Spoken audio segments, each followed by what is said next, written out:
This is Newsroom. Hello and welcome. From Johannesburg in South Africa, I'm Evan Jansen.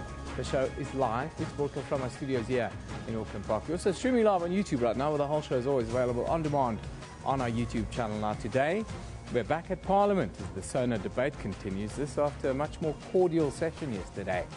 South Africa is facing a water crisis, with taps already running dry in some parts of the country.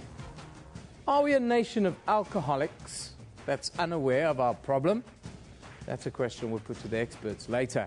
And we close with a look at football meets fashion for this year's Nedbank Cup. But first, let's get the day's news from Katrine Miller.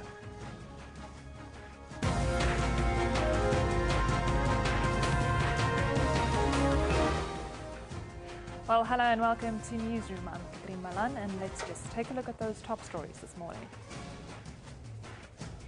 Parliament's debate on the President's State of the Nation address continues today. The debate on Zuma's State of the Nation address got off to an intense start yesterday, with members of opposition parties seeking to clear up a few issues first. A broken NPA that should have continued with its prosecution of the President without fear or favor. The Freedom Charter says the mineral wealth beneath the soil, the banks, and monopoly industries shall be transferred to the ownership of the people as a whole. The integrity of this House was torn to shreds in front of our honored guests, diplomats, dignitaries, and citizens we serve, and in fact in front of the whole world. A faction of the economic freedom fighters has launched a campaign to save their party. This after allegations of assassination plots and pledging of party coffers were made after a press conference yesterday, with members of the same party leading the charge. The friendship of Julius and Floyd is a danger to both of them, it's a danger to the organization, and it's a danger to the country. He surrounded himself with wrong people, he listened to only those. We have said we are here to save the soul of the EFF. We are not saying we are here to get rid of leadership of the EFF. Moving to the courts, former Grand Slam doubles champion Bob Hewitt's case resumes today. Yesterday, Hewitt had to offer the court an alibi for where he was at the time one of his alleged victims, Sue Ellen Sheehan, claimed she was raped. The 75-year-old, who is facing 2 counts of rape and 1 count of sexual assault, testified that he was in London or Paris as a commentator for the SABC at the time of the alleged incident. Sheehan's mother also testified that her daughter is lying about being abused as a minor by the former tennis star. Moving to Africa, Boko Haram leader Abu Bakr Shekau has vowed to disrupt Nigeria's general election. This has emerged in what appears to be the latest video from Boko Haram released on social media. Nigeria's general election had been scheduled for the 14th of February, but was postponed by 6 weeks, with the security services saying they needed more time to contain the violence in the northeast. Nigerians are scheduled to head to the polls at the end of March. The European Union has resumed the donation of financial aid to Zimbabwe for the first time since 2002. The two parties have signed an agreement under which the EU will provide development to Zimbabwe to the tune of about 3 billion rand. It's the first time in over 10 years that the 28-member bloc has channeled aid directly to the government coffers. And Afghanistan have officially made their Cricket World Cup debut. They lost the toss and were sent into field in their Pool A match with Bangladesh. Now, after 47 overs, Bangladesh are on 247 for the loss of 6 wickets.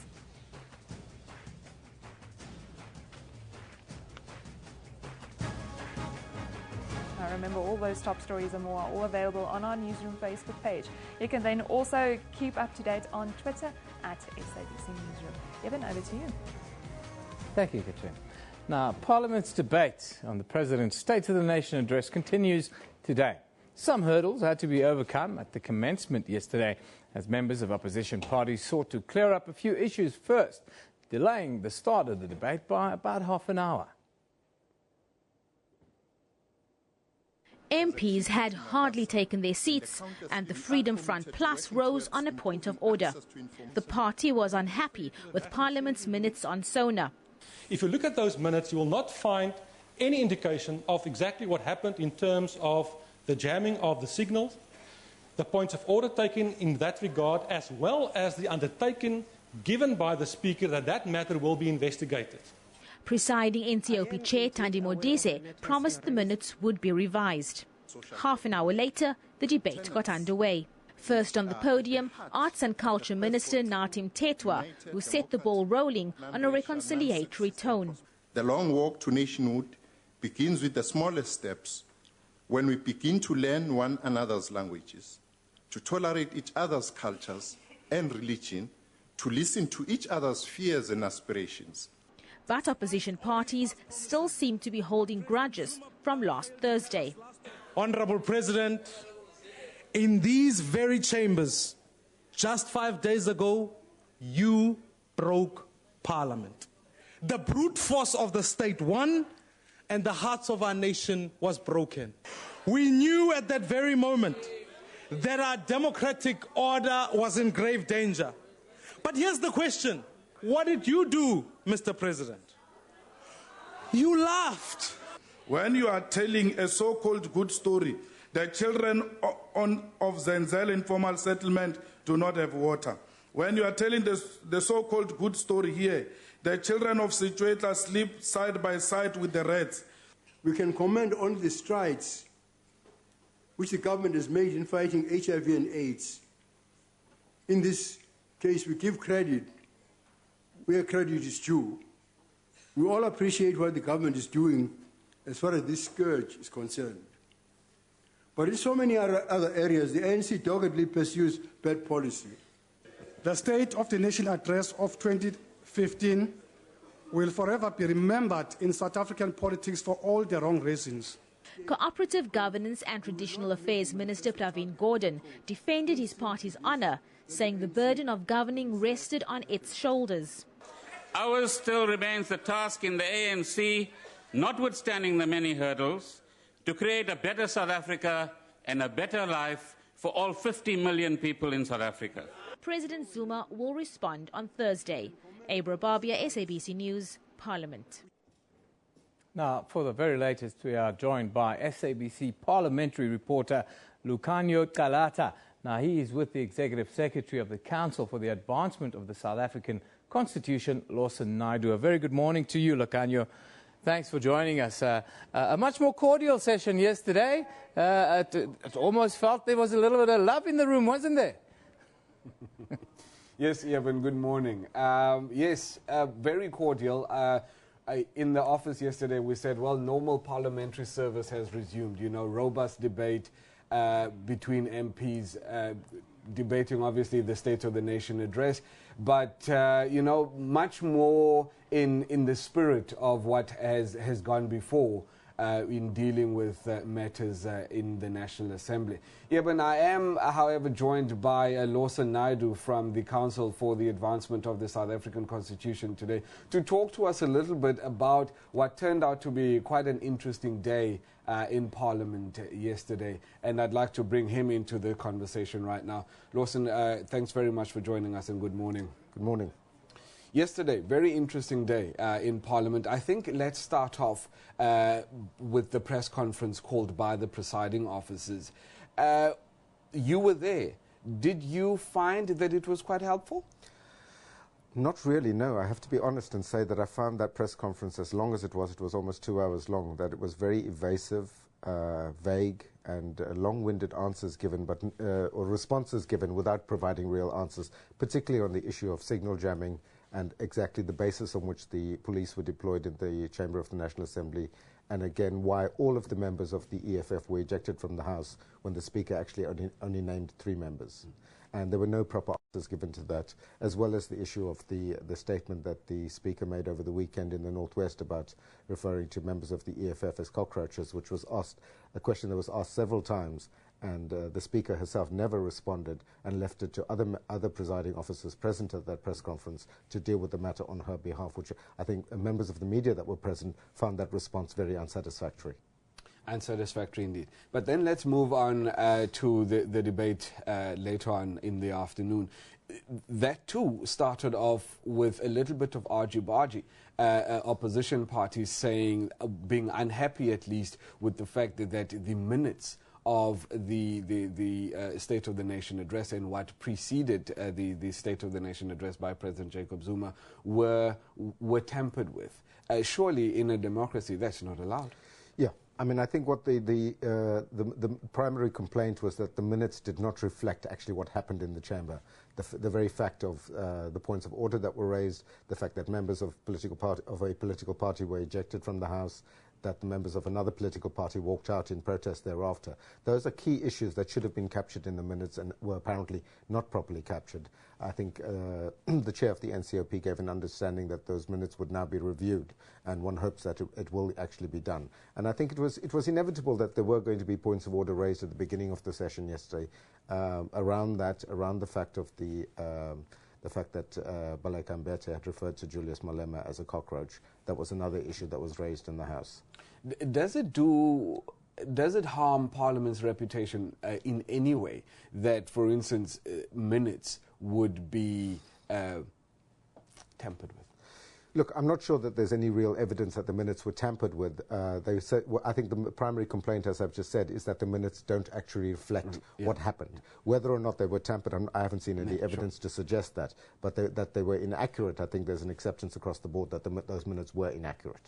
Does it harm Parliament's reputation? Well, I think, it certainly doesn't help Parliament's reputation. Parliament is at a low ebb at the moment, particularly after what happened in the House last week. And Parliament therefore needs to do everything in its power in order to restore the dignity of the institution. And again, coming back to the issue of the press conference, I don't think that press conference helped in any way to restore the dignity of Parliament. All right. Let's then quickly move on to the debate. Opposition parties, the Democratic Alliance, for instance, had then the opportunity to respond to the President's State of the Nation address. Overall, your impression of the debate?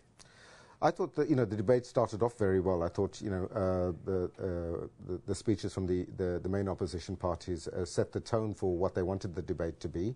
I think Julius Malema took the heat out of the situation to a large extent by saying that this was not an occasion for them to debate in Kandla, that they had an occasion on the 11th of March when they would deal with that issue, and that they were not going to pursue that during the State of the Nation address. And I think that helped to take some of the heat out of the occasion and allowed a normal debate to take place. And I think party leaders sought to set the tone and, in a sense, were providing a response to what they wanted or what they would have hoped issues that the President would have addressed last week, which perhaps he failed to do.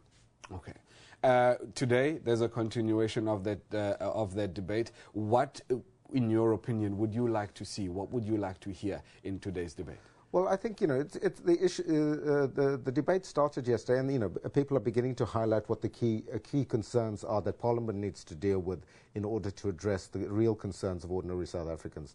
One of the issues that was raised by a number of speakers yesterday was the issue of the criminal justice system and how it's been manipulated or seen to be manipulated by government and members of the executive by exerting undue political influence over institutions such as the prosecuting authority, the Hawks, the SIU, and even SARS. So I think that some of those issues will be dealt with, and I think members of Parliament are keen to get into those issues. All right. Lawson, unfortunately, that's all the time we have time for. Thanks very much. Well, Eben, there you have it from Lawson Naidu. He is, of course, a former secretary to the National Assembly under the regime of Frini Ginwala. Thank you. Thank you very much, Lucanio. Lucanio will keep us updated throughout the rest of the day. Of course, the debate continues today, and then, of course, tomorrow the President will take to the stand. Now, let's take a quick look at what you're talking about with regards to SONA. But yesterday's Denzel Abrams says yesterday's SONA debate speech by Musi Mamani could very well be the turning point in our new South Africa history. Hashtag I'm hopeful. Nazokele says, first place for me is Malema. Shocked most of us, was calm and brought facts. At least we hope they're factual. Hashtag SONA debate says, snuzzle. Oli Sibiela says, what looked like a SONA debate has turned into parties telling us about their wish list or promises. Well, those are some of your views. Of course, we put up a whole lot of other views in the boxes during the conversation that was had in Parliament. Today's picture, well, to sort of put the whole thing into context, where are we at? Today's, well, Zaman captioned with gavel and fists, the brawl in the Turkish parliament leaves 5 lawmakers wounded. You see, South Africa, it could always be worse. It could always be worse. And at times we think it was a fracas last week. It wasn't so bad if we look at what else happens in parliaments around the world. But let's take a look at what's happening on the front pages of the world right now. Of course, we start with the Daily Telegraph. It's looking at the future of Australia's yearly $3 billion greyhound racing industry that's in doubt amid calls for the sport to be banned after reports suggest trainers use live animals to train their dogs. Then the South China Morning Post reports that China and Russia will consolidate their united front with a series of high-level exchanges in the coming months, with a particular emphasis on joint commemorations of the 70th anniversary of the end of the Second World War. And across the pond, the USA Today is looking at the plume formation first spotted on Mars by amateur astronomers that is now baffling the professionals. Yes, clouds on Mars. Clouds on Mars, that's the fact. Interesting, more and more information coming up. Let's now take a look at what's happening here in South Africa, what's happening across the country. Here you see in Johannesburg, the 7th annual Africa Energy Indaba enters its second day at the Sandton Convention Centre. Then Palm Ridge Magistrates Court, trial of Australian-born former tennis Grand Slam champion Bob Hewitt, that is, accused of raping and sexually assaulting 3 of his former students. That continues. In Rustenburg, AMCU President Joseph Matunjwa will hold a mass meeting to discuss the dismissal of AMCU branch chair Sipamandla Mkanyato at the Kuseleka shaft at 3:30 p.m. And down in Cape Town, the National Assembly and National Council of Provinces will meet when the debate on the State of the Nation address resumes at 2 p.m. this afternoon. Of course, this channel will have it live. It should be very interesting once again. You're watching Newsroom. Time for us to take a short little break.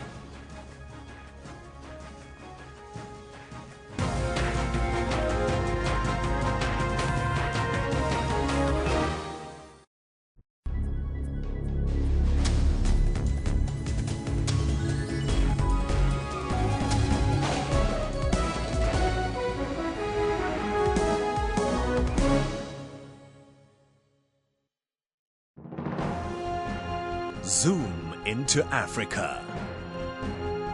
This is Burkina Faso. The president is Mr. Blaise Compaoré. Burkina Faso got independent from France on 5th August 1960. The population is more than 17 million people. One of Burkina Faso's major languages spoken is French. Monetary unit is CFA.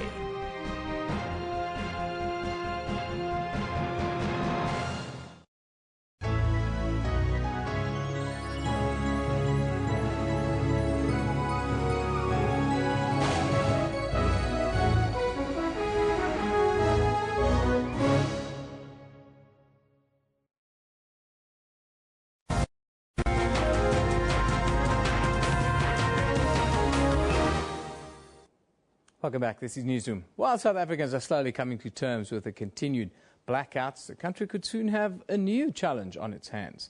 The nation currently faces what is considered to be a looming water crisis, and in some parts of South Africa, taps have been running dry. A report by the Institute of Security Studies called Parched Prospects, the Emerging Water Crisis in South Africa, found that South Africans use an average of 235 litres of water each day, compared to the international average of just 173 litres. The reports also look at other factors which are contributors to dwindling water sources. Now, from our studios in Pretoria, we are joined by the co-author of this report, Mr. Steve Hedden. Very good morning to you, Steve. Thanks for joining us. Good morning. Thanks for having me. Have we reached crisis point yet? Where are we in this scenario, according to your report? Well, that's a difficult question to answer, mostly because the data is so bad for a lot of the aspects of the water sector. What our report found is that national water demand in South Africa exceeds national water supply, reliable supply in South Africa. and that's by our best estimates of current levels of water demand and supply. And we expect that gap between demand and supply to only grow in the future. But again, because the data is so poor, it's hard to say, and we really need better research and better data to make better forecasts and better estimates. You talk about the data being unreliable. What methodology did you guys use to compile the reports? Well, the paper is part of the African Futures Project, which is a partnership we have with the Pardee Center for International Futures at the Pardee Center in Denver. And it uses the International Futures Forecasting System to forecast water demand and supply across all three sectors of demand and all sources of supply out to, this paper was to 2035, but the model actually goes out to 2100. We see that South Africans, individuals, use quite a high percentage more water than the international average. Is it a question of South Africans the public have to step into the breach and really start to use less water around the household? Yeah, I mean, that's one aspect of the problem. This is really, it's a cross-sectoral problem. It's not just that people use too much water. It's that we have a lot of mining industries, a lot of coal-fired power plants that use a lot of water, and a lot of inefficient irrigation in the agriculture sector. So it is that people use too much water, especially when you consider the amount of people that don't have access to any water, how that skews the numbers. In the past, aging infrastructure have been blamed for part of the shortages. Are we coming to terms with the infrastructure scenario? Is the outlook there a little bit better? It's hard to say. I think there's some confusion because really we're talking about two separate things. There's water scarcity and there's water shortages. So our paper really focused on water scarcity, national levels of water demand and national levels of reliable supply. And that doesn't necessarily translate into water shortages, which could be due to poor infrastructure, poor governance, contamination, or any number of localized factors within that municipality. So there's a national water deficit, which is what our paper really focuses on and forecasts. And whether that actually translates to water shortages on the ground, there's a number of variables mitigating that. But what that really means is that it's not a quick fix. It's not that there's a few municipalities that have broken pipes or there's one mine that's polluting one water source. It's that there's a national water deficit, and we really need to think of it as an integrated problem. What are some of your proposed recommendations contained in your research paper to government? Well, we have several suggestions we put in the paper. Some of them are more efficient water use, the municipal sector, so it is using less water. More treated wastewater could be used even for agricultural purposes. More use of groundwater. But we didn't, and the paper really focused on the problem and quantifying the problem rather than a cost-benefit analysis of the solutions, which would require more research. I think the first step is identifying and quantifying the problem and having this discussion so that we can take the next steps necessary to solve the problem. Do we have you talk about scarcity. Do we have alternative sources of water that the country can look into? Well, groundwater is an alternative source of water. So is technically treated wastewater is a source of water, even though it is somewhat controversial to use wastewater. But at least for agricultural purposes, it does provide an alternative source of water. But really, I think the problem isn't just that we need more supply. It's that supply and demand are out of balance. And we need to think of it as think about integrated solutions and a way to balance the water sector rather than just build bigger dams or import water from elsewhere. Steve, thank you very much for joining us today. Very interesting. The co-author of a report called Parched Prospects, the Emerging Water Crisis in South Africa, pretty much says we're out of balance. We're using too much water compared to what we have. We're also a dry country. We suffer from water scarcity. So maybe all of us should once again think about chipping in, using a little bit less water. Don't fill your jacuzzi every week. Fill it maybe every 2-3 weeks. We move on. Are you a business leader who needs to gain credibility within your organization? Or do you think you might have to review or challenge your current leadership skills? Today we look at business analysis for leaders in our weekly Newsroom book slot, a book that introduces the SPIRE leadership framework to the reader, which is a powerful framework to lead and manage a business analysis team. And to tell us more, well, we're joined from Cape Town by the author, Shahid Joseph, who is currently in South Africa from the United Kingdom for this book tour. A very good morning to you, Shahid. Thank you for joining us. Good morning, Evan, and thanks for having me. Shahid, let's start with exactly the SPIRE leadership framework that you're looking at in this book. Can you give us a little bit of detail? Okay, so the SPIRE leadership framework is basically a framework that helps leaders across different organizations to have a better organization in terms of the way that they manage and lead those organizations. SPIRE, it's basically an acronym. The S in the acronym stands for strategize. And within the strategizing chapter, I basically talk about the importance of leaders having a vision and also having people buy into that vision. So I give very practical examples of how that can be attained. And as far as the P is concerned, Inspire, I talk about partnering with the right people. So there I basically talk about hiring people and how you can do so effectively. And as far as the I is concerned, Inspire, it's basically looking at implementing a way of work. So all organizations need some form of system and processes in order to effectively function. And within the R, Inspire, it's basically looking at reviewing performance. So there, Eben, I basically talk about it's good about having a good strategy. It's good about implementing that strategy. But as a leader, it's important to sit back and to review your performance and to review your strategy and to make sure that it is still current for the environment that you operate in. And the very last sort of leg of the framework is engender the need. Business analysis is a fairly new industry, so there's an increased demand for us to be talking about business analysis and basically marketing the profession. So I talk very passionately in that chapter about branding business analysis and branding your organizations. Now, Shahid, there's obviously no magic pill or magic bullet for what we are talking about. And the billion-dollar question, obviously, for businesses are, how do you get your employees to be more productive, to produce more? How do you view that?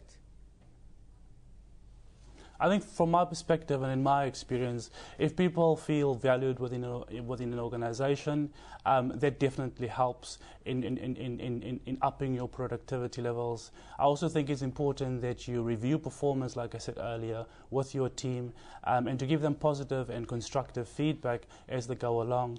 Also, when people feel valued, they would want to naturally give more to your organization. And I think leadership is such an important thing to be able to get the best out of people. People want to feel part of something. People want to feel part of a greater process, I would think. And you say they want to be loved. Now, you've also performed business analysis in other African markets, Nigeria, Angola, Kenya. Tell us a little bit more about the workings of these markets, and then how does it compare to South Africa? Absolutely. So I've done so particularly in the financial industry. I think the process in the rigor in the rest of the African countries are not where South Africa is at the moment. I think within the South African market we definitely have a lot more process and rigor, and I think that's an opportunity of growth in many an African country. You're a business owner, I understand, in the United Kingdom. Do you feel business leaders in South Africa and in the UK face the same type of challenges within the UK? Well, within the workplace? I think definitely. I think that the problems you experience in the UK are very much the same problems as here. I think it's just different environments. But within all these problems, I think as entrepreneurs, we should be looking out for opportunities.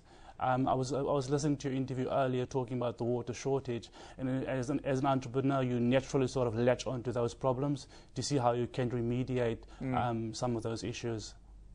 Well, Shahid, where do we get your book?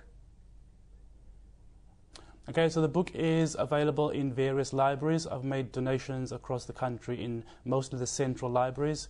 It's also available online, so you can get the book from kalari.net as well as from Bidobai, and then internationally it's available on Amazon as well as on Smashwords. Well, Shahid Joseph, thank you very much for joining us, author of the book, Business Analysis for Leaders. Very interesting book. I'd be interested in looking at that. In the end, culture of the organization, very important. Culture. People can copy your product, but they can't copy your culture. Let's have a look at your tweets. Today we talk about, people are still talking about the EFF. The implosion within the EFF, some people are calling it. Laz Gavi says, Nitama and Chabalala saying that they are crusaders of anti-corruption in the EFF. EFF find this unbelievable and pathetic, says Laz. Ronnie McKenzie says, I've lived in Africa, so she doesn't live in Africa anymore. Chabalala, ex-EFF. Yane, Julius needs help indeed. Says, money. Here you see all the money that corrupts. Olweto Diliwe says, Chabalala declined nominations at the EFF conference. This woman is good. She is on point.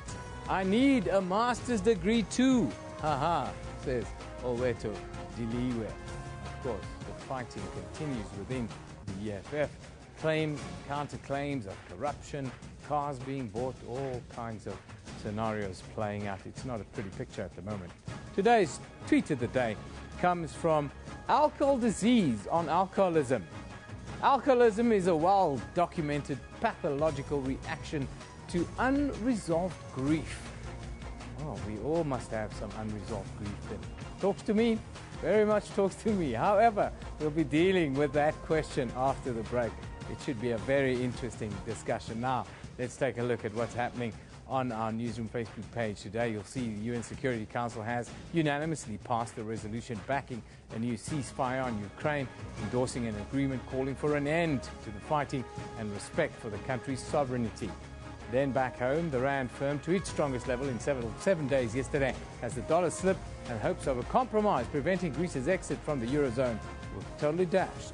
And of course, President Jacob Zuma's State of the Nation address will be debated for a second day today, this afternoon, 2 o'clock in Parliament. Remember, you can find all those stories and a whole lot more on Newsroom Facebook page. Visit our website, sabc.co.za/news. If you want to know what is happening in the world, the Tsona debate continues on this channel live, 2 o'clock this afternoon. You wouldn't want to miss that. This is Newsroom. We'll be back after a short break.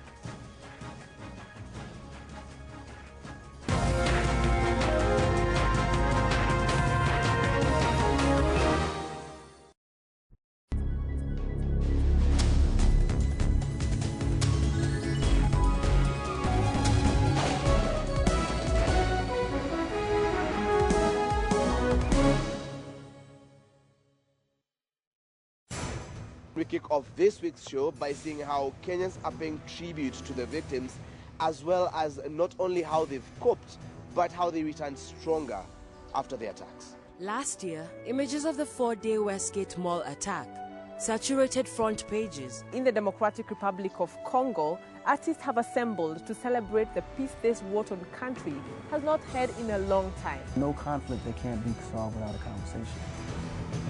The Journal, every Saturday at 1:30 on SABC News.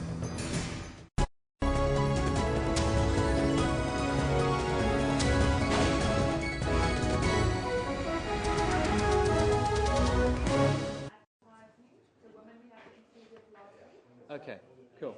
Alcohol does get in the...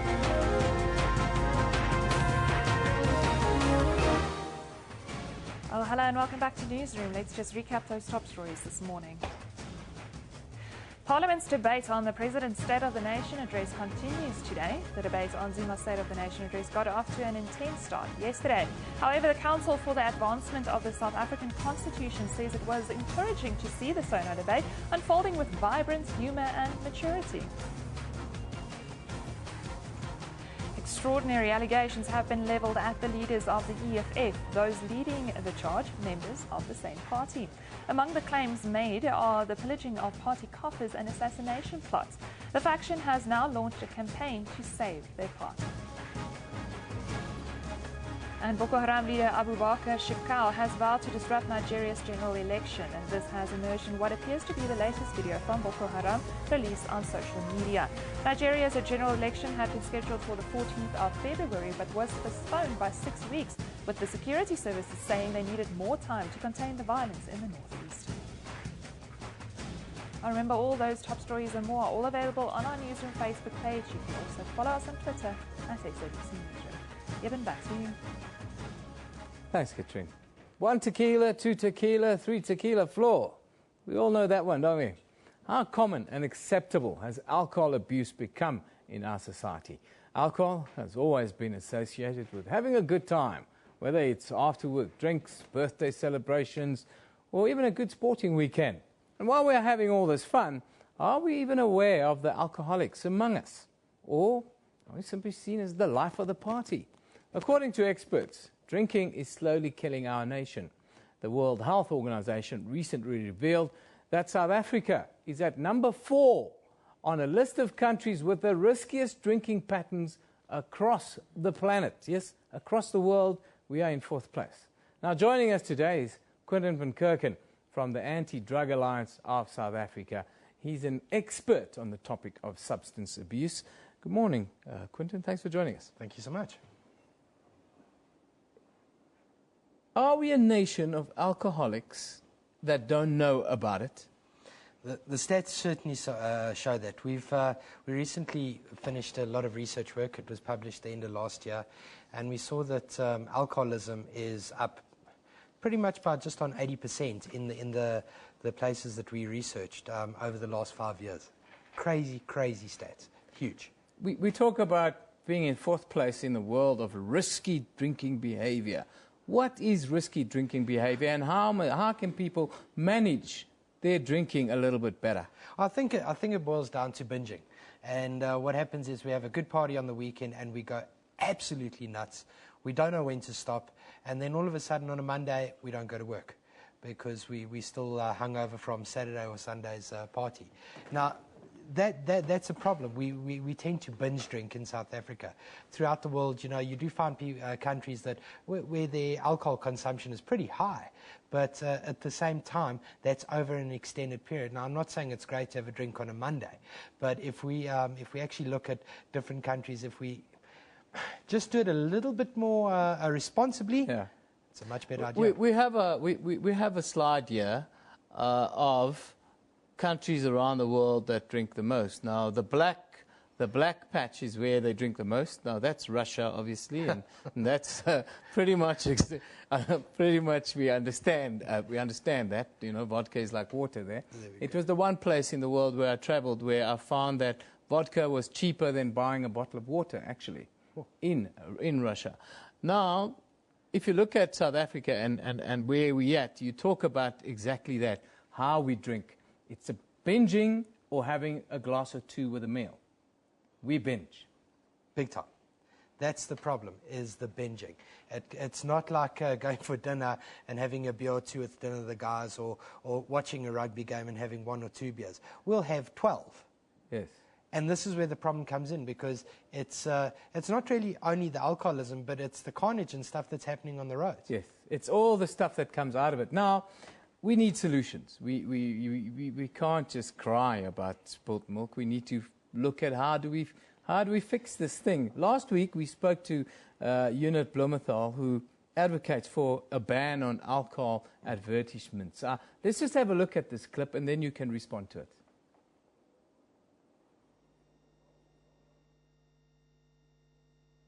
Help we see the dark side of what alcohol does. Yet in the advertisement, the alcohol always looks supremely fabulous. It looks like it's going to get you a good job, get you on a boat to Mauritius. It always looks fantastic.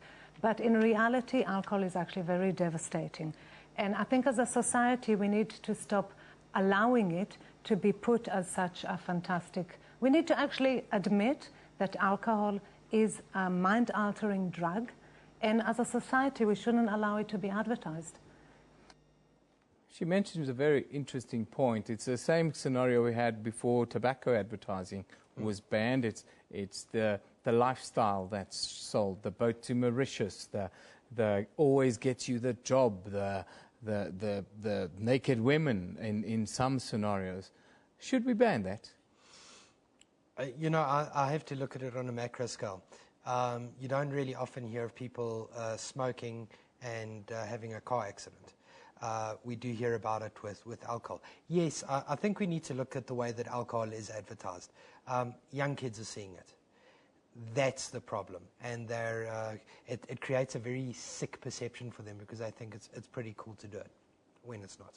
What are some of the things that you think could be done in order for us to maybe bring down the high levels of alcohol consumption? Well, if we look at what's happening with the lawmakers at the moment, they're looking at bringing in a zero tolerance bill, which I think is probably one of the best ideas ever. You're looking at drinking and driving is like zero tolerance. You can't drink and drive at all, not even walk past a bottle of vodka and have a sniff and you're going to get locked up. I think that's a good start. We have to start tightening up legislation on that and actually make an example of people that are drinking and driving and really tighten up on that. As soon as we start doing that, you're going to start seeing that dropping immediately. Quinton, thank you for joining us. We could continue with this conversation because it's something that's very close, I think, to a lot of South Africans' hearts. If we look at the stats, we are a nation of binge drinkers, and maybe we should think about even drinking in a different kind of way. Thanks for joining us. That's Quinton van Kerken, who's from the Anti-Drug Alliance in South Africa. And yes, alcohol is a drug. If you didn't know that, we tend to write it down as having a good time, but you are actually indulging in drug abuse when you drink that much, or binge drink, as we do. Now, not yet, Katrine. Please come back to me, guys. Thank you. Now, the 8th edition of the Nedbank Cup kicks off today with the first round of 32 matches, well, pitting Orlando Pirates, Tornado FC at Orlando Stadium, while Black Aces takes on Maritzburg United at Bombala Stadium. Football meets fashion. Should be interesting. Katrine has all the detail. Oh yes, thank you, Eben. The Nedbank Cup this year aims to be even bigger and better than before by making the things that really matter happen. Nedbank last year also introduced a new element to the mix, fashion, and gave birth to Football Fan Couture, pairing up with top designers and football superfans to create one-of-a-kind couture outfits. Now, joining us today is Nkosinathi Masiza, the Senior Communications Manager of Nedbank, and from our studio in Cape Town, we're also joined by fashion designer Gavin Raja. Welcome to the show, Gavin. Nkosinathi, welcome. Thank you for joining us this morning. Thank you so much, Katrine. Nkosinathi, I would like to start with you. It was a big, massive launch earlier this week. Just give us the brief lowdown of how it's going to go this year and how are you guys making things bigger and better this year? So the Nedbank Cup is entering its 8th edition. And now, having learned and taken in the lessons over 7 years of partnering with the PSL, Nedbank is saying, how can we connect even more with our customers, with our communities, and with our football fraternity and demonstrate what it really means to make things happen. So as you've rightfully said, Nedbank is about making things that really matter happen this year. So we've got something for football players, we've got something for fans, we've got something for people who love fashion, we've got something for our communities. All in all, we are saying, how can we partner with our communities and make things that really matter happen for everyone in South Africa? Now, last year you introduced the whole Football Fan Couture line, where top fashion designers teamed up with the super fans. How did it go? I understand it was a massive success. And then on the back of that, how are you making it even bigger and better this year? Football Fan Couture exceeded our wildest expectations. The collision of football and fashion. Who thought those two worlds could come together? As South Africans, we sometimes separate the two, but the passion of football supporters matched with the designers that we had last year was simply amazing. It is for that reason that this year we've taken it a step further. We're partnering with the likes of Gavin. We're partnering with 15 other designers, 16 superfans, as well as 4 design schools, and we're saying how can the two worlds come together and produce what becomes a national symbol of how two worlds come together and really make things happen. Well, Gavin, on that note, can you tell us a bit more about your decision to get involved with this campaign? Did you follow the campaign last year as well? You know, I was very aware of the campaign last year as such, but this year, you know, I was really kind of obviously flattered in terms of being asked for it. But I think more than anything else, I think my interest really is about mentorship, about younger kind of people and their involvement in design and fashion. So for me, that was like a really, really interesting part of things. And the second thing about this was that, you know, I think if you're given the state of like the country and the polemic that exists with like youth, you know, many of the communities around, I think this is kind of something which is, you know, which is really necessary, because I think it's one of those things that actually inspires people. You know, there's one thing about trying to get youth to do things, but there's another thing when one actually takes something of interest to them and actually kind of makes it very relevant and contextualizes a point in terms of fashion. So for me, that was of the greatest interest, I think, in the fact that I was able to contribute in, you know, in kind of like maybe the swell of kind of a positive spirit. Now, Gavin, how a lot of people will think sport and fashion are complete polar opposites of each other. How, as a designer, do you see it, and can we combine the two? Well, firstly, the biggest trend at the moment, and one of the biggest trends in fashion at the moment, is about bringing a sport kind of influence into fashion. And it's not a unique kind of thing. It's happened for the last couple of years very successfully. We've had the likes of Alexander McQueen, for instance, like for Puma, Hussein Chalayan, so many designers around the world. Stella McCartney, if you look at just the way things like, for the instance, the Olympics, you know, uniforms for various kind of countries have been designed, there's always been a kind of link between a, you know, a designer from that country and creating kind of look and feel. And for me, I think it's a very interesting thing to be involved in fashion at the moment, because it's very utilitarian. And again, for me as a designer who actually deals in very kind of high-end fashion, it also kind of exposes my brand, or takes my brand to kind of an audience which might not necessarily have access to it, but playing in that kind of space as well is also kind of a little bit of a relief from being involved in the very serious end of fashion. Well, Gavin, thank you so much for joining us and talking all about football fan couture and how we're going to incorporate it. Now, Kosinati, I would just like to end with you. Gavin also spoke about the mentoring of young designers. You also have the Kiona Team Search this year. Tell us a bit more about those programs that you guys plan on incorporating the youth. So the Nedbank Kiona Team Search is going into its 3rd edition, and it is a call to young men between the ages of 18 and 25 across the country to prove that anyone can be extraordinary when they're given the opportunity. So the entries have opened. People can go across different tryout venues starting in April once the registrations have completed, and they can really get picked up by big selectors, the likes of the Bafana Bafana coach, Shakes Mashaba, and Mike Mangena. And so far, you know, we've got more than 10 players who are now in the PSL. In fact, one of the Kiona players from last year was a captain of the Kiona team last year. This year, he may be playing in the starting lineup for Free State Stars, which is playing in the Nedbank round of 32. So it's really about enabling people to make their goals happen. To Gavin's point, the designers as well. It's about the skills exchange for the fashion designers upcoming, for the super fans who can start making a business of the outfits that they see, like Ubabu Baloyi, whom we worked with last year. So it's a great opportunity for everyone to partner with Nedbank and make their dreams happen. Well, Kosinati, thank you so much for joining us this morning. Senior communication person from Nedbank, telling us all about the Nedbank Cup launch this year. We are sure to be following it throughout this entire year, so you can keep up to date on Facebook and on Twitter at SABC Newsroom. Well, Evan, back to you. Thank you very much, Katrine. Let's just have a quick look at your tweets. What are you talking about? Before I give you an update here on the score, what's happening, let's have a look at our tweets. Are we going to have a look at the tweets? Yeah, there we go. My fellow Buccaneers, have yourselves a marvelous Wednesday. Follow Pirates fan. Of course, we're talking, that's Nzibo talking. about the Buccaneers. That's Orlando Pirates. Official PSL Celtic versus Rovers fixture, though. I guess it's up to Max to decide, says Puti Molamodi. Hashtag Nedbank Cup. Kaizer Chiefs, what went wrong, guys? There's a lot of Kaizer Chiefs, quiet Kaizer Chiefs supporters here in the studio with me today. Love, peace and happiness. Chapter closed for Supersport United. Next chapter, please. Talking about the Nedbank Cup. And Bono Swag says, let us all not forget the Chiefs' history against Minnows in the Nedbank Cup. Yes, let's not talk about that history. Anyhow, World Cup cricket going on, and we've just seen a wicket go down. Now, Afghanistan are just batting. I can tell you, Bangladesh, they were bowled out for 267. So Afghanistan debutants today making their debut at the World Cup. They just started their chase. They've lost their first wicket. Mashraf Mortaza just claimed the scalp, the 2 for the loss of 1 wicket.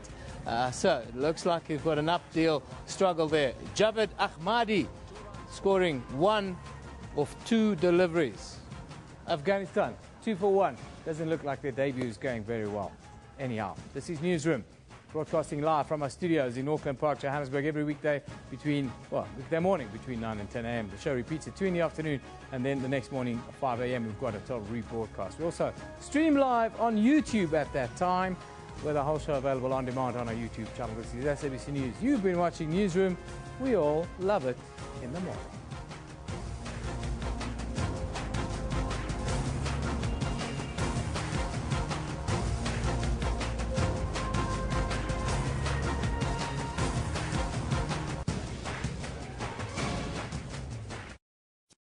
There are places some are